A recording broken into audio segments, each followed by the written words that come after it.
24 ते 31 जुलै या कालावधीमध्ये महाराष्ट्रासह मध्य भारताच्या काही भागांमध्ये सरासरीपेक्षा जास्त पावसाची शक्यता। 31 जुलै ते 7 ऑगस्ट दरम्यान मध्य महाराष्ट्र आणि मराठवाड्यातील काही भागांमध्ये पावसाचा जोर सरासरीपेक्षा अधिक राहण्याचाही अंदाज।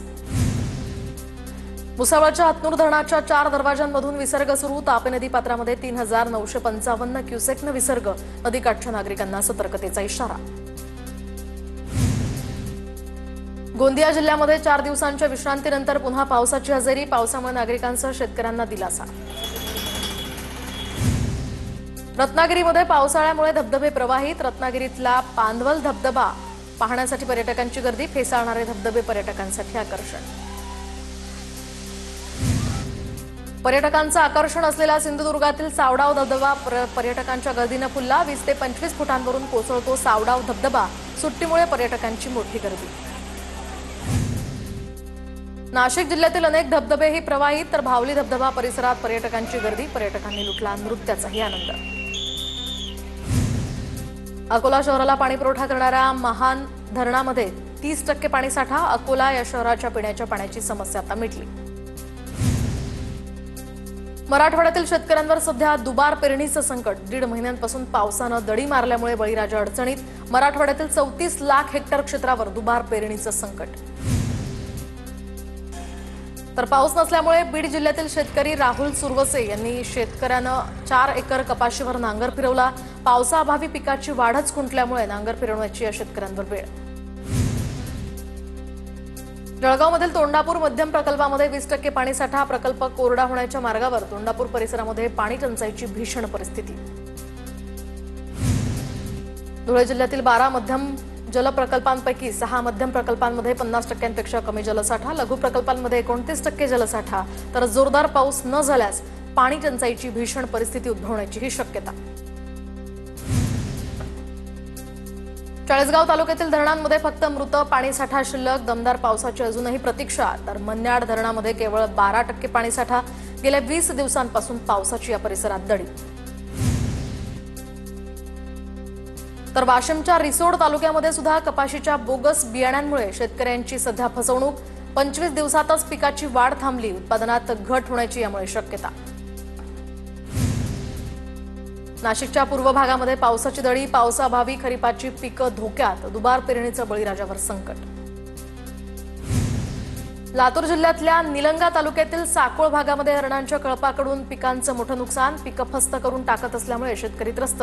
हरणांचा बंदोबस्त करण्याचीही मागणी।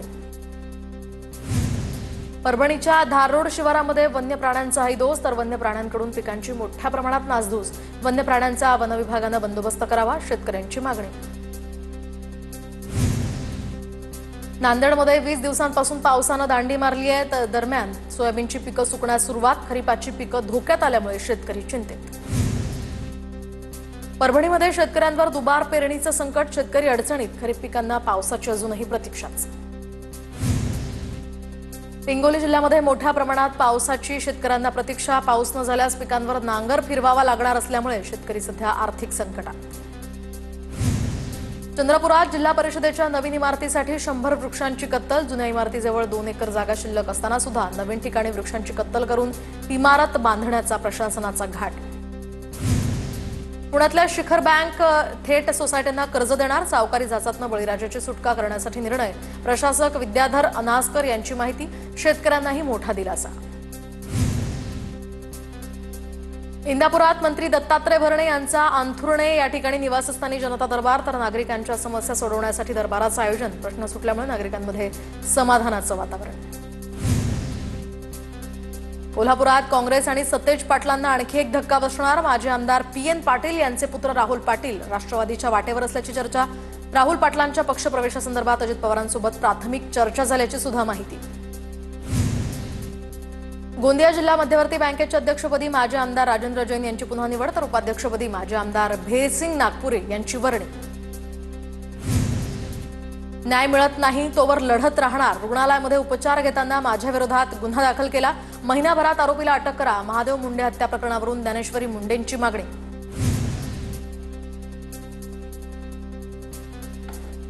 चिपळूण तालुक्यातल्या नायशी गावातील नांगरणी स्पर्धेला आमदार भास्कर जाधवांच्या उपस्थितीत सुरुवात। तर भास्कर जाधवांनी गायलं पारंपरिक गाणं।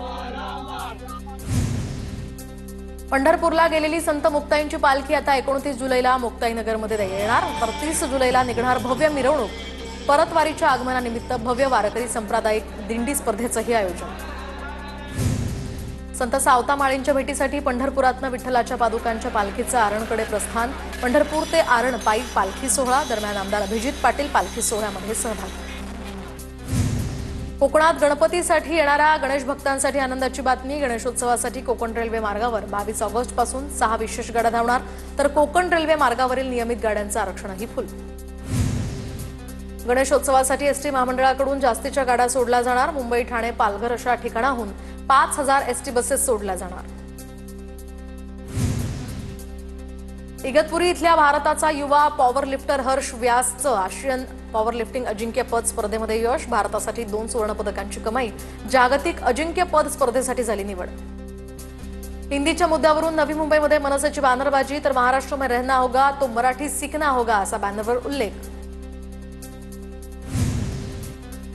मीराबा इंदर पूर्वेकडील नवघर गावाच्या खंडोबा मंदिराजवळील रेशन दुकानामध्ये धान्याची नासाडी। दुकानात गोंधळ, अपमान आणि बेशिस्तपणामुळे सामान्य नागरिक त्रस्त। धाराशिवचे पालकमंत्री प्रताप सरनाईकांची तुळजापूरमध्ये पोलीस अधिकाऱ्यांसोबत बैठक। प्रताप सरनाईकांनी घेतला कायदा आणि सुव्यवस्थेचा आढावा। बीडमध्ये कुरेशी समाजाकडून जनावरांच्या खरेदी विक्रीचा व्यापार बंद, तर गोहत्या करणाऱ्यांमुळे कुरेशी समाजाच्या कामावर परिणाम। जनावरांच्या खरेदीला कोणीही तयार नाही, पशुपालकही त्रस्त। रायगडमध्ये 3000 हेक्टर क्षेत्रावर फळबाग लागवड होणार। पडीक जमीन लागवडीसाठी खाली येण्यासाठी आता महात्मा गांधी रोजगार हमी योजनेमध्ये फळबाग लागवड योजनेचा समावेश। बारामतीच्या जळोची इथल्या जनावरांच्या आठवडे बाजारात नवजात वळू सोडून देण्याचा प्रकार। सोडून दिलेल्या वळूचे मुकाट कुत्रे तोडतात लचके। नागरिकांकडून कारवाई करण्याचीही मागणी। छत्रपती संभाजीनगरच्या शिल्ले गावातील मंदिरामध्ये भर दिवसा चोरी घटना सीसीटीव्हीत कैद। दानपेटीसह मूर्ती लंपास केल्याचा प्रकार, या संदर्भातला विरारमध्ये खवय्यांची मटणाच्या दुकानांवर गर्दी, तर आखाड महिन्यातील शेवटचा रविवार असल्यामुळे मटण खरेदीसाठी मोठ्या रांगा। पुण्याच्या सहकारनगर पोलिसांकडून अखिलेश लक्ष्मण राजगुरू या भोंदू ज्योतिषाला अटक। 25 वर्षीय तरुणीचा विनयभंग केल्याची तक्रार। पत्रिका पाहण्याच्या बहाण्यानं गैरवर्तन। पुण्यामध्ये पीएमपी बसचा अपघात। 2 बसेस एकमेकांना धडकल्या। सुदैवानं दोन्ही बसमध्ये प्रवासी नसल्यामुळे मोठी दुर्घटना टळली।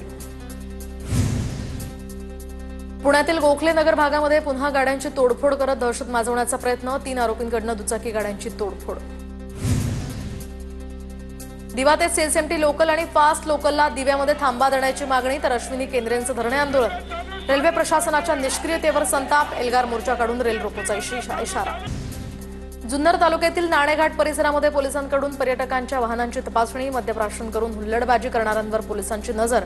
5 जणांवर गुन्हाही दाखल। पुण्यामध्ये प्रॉपर्टीसाठी भावानं बहिणीला इंजेक्शन देऊन हॉस्पिटलमध्ये भरती केल्याचा प्रकार। भाऊ धर्मेंद्र रॉयसह 4 खासगी बाउन्सर्सवर गुन्हा दाखल। रक्त तपासणीच्या नावाखाली भावानं बहिणीला मेंटल हॉस्पिटलमध्ये नेलं होतं। विरारमधील व्यावसायिक गॅस सिलेंडरच्या काळाबाजाराचा भंडाफोड। घरगुती सिलेंडरमधील गॅस व्यावसायिक सिलेंडरमध्ये भरल्याचा प्रकार। वसई पुरवठा विभागाच्या कारवाईमध्ये 6,33,000चा मुद्देमाल जप्त। भिवंडीतील बनावट अमूल बटर उत्पादन कारखान्यांवर एफडीएची कारवाई। भुसावळ कंपाऊंड, कासिमपुरा या परिसरातनं 2 जणांना ताब्यात घेतलं। एफडीएच्या कारवाईमध्ये 1,13,000चा मुद्देमाल जप्त।